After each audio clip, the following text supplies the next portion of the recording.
Quelque chose a changé dans la rue pour les Français d'origine asiatique, comme Thérèse, régulièrement victime de propos racistes.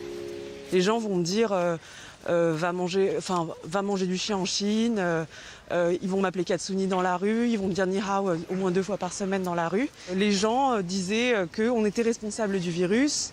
Il y avait des amalgames pas possibles qui étaient faits, qui me parlaient à moi-même des Ouïghours, alors que je n'ai rien à voir avec les Ouïghours. Moi, je suis née en France, j'ai rien à voir avec le gouvernement chinois.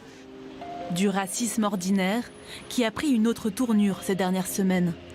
Le soir de l'annonce du reconfinement, Sun Laitan découvre sur les réseaux sociaux ces messages. Alors là, j'appelle tous les Renois et tous les Rebeux du 91, 92, 93, 94, 95 à agresser chaque Chinois qu'ils croiseront dans la rue. Attendez, hein, hop. Et celui-là, c'est les élèves demain au lycée, attraper tous les gens qui font LV2, LV3 chinois et tabassez-les. Des appels à la haine contre la population asiatique relayés plus d'1 millier de fois avant d'être supprimés par la plateforme. Mais dès le lendemain, les menaces sont mises à exécution. Je viens de me faire tabasser, les gars. Aïe aïe aïe. Ah les gars. On a eu une agression dans le 19e arrondissement, un jeune qui jouait au ping-pong avec des amis s'est fait agresser, s'est fait frapper par derrière. Les victimes, on ne leur a rien volé. Et c'est ce qui est inquiétant en fait, c'est qu'en fait maintenant, il n'y a plus le prétexte du vol à l'arraché, c'est vraiment de la violence gratuite. Depuis le reconfinement, l'association a reçu 8 témoignages d'agressions physiques en Île-de-France.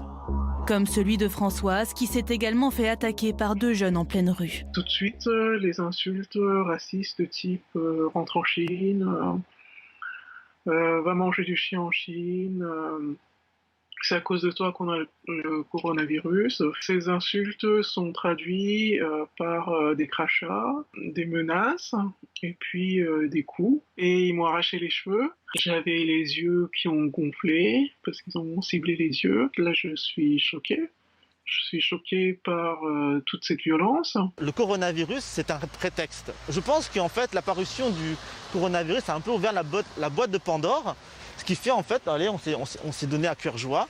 D'autant qu'en fait, pendant très longtemps, les Asiatiques étaient considérés comme des cibles faciles parce qu'elles ne portaient pas plainte, parce que certaines victimes ne parlent pas très bien français. Le but aussi de porter plainte, c'est aussi de casser cette image de victime cible facile. On n'a plus l'intention de se laisser faire et que plus rien, aucun propos, aucune agression, on ne laissera plus rien passer.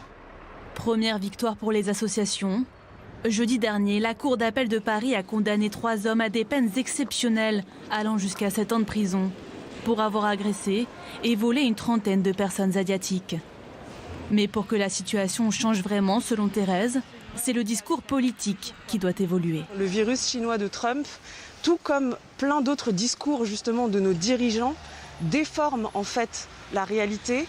Et même, il y a certaines images, en ce moment, on véhicule des images de Wuhan, de gens qui font la fête, et on n'explique pas aux gens que c'est une campagne, de pression et une démonstration de force de la Chine géopolitique.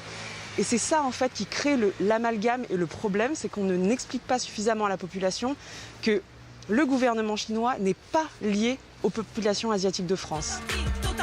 Des amalgames que cette musicienne a décidé de dénoncer à travers cette chanson. Chinese, Japanese, Korean, lao, Vietnamese. My name is Thérèse, dans quelle langue veux-tu que je le dise? Ni hao, konnichiwa, sawadee krap, sawadee krap. Banane, couscous, même combat ouïghour, quel rapport avec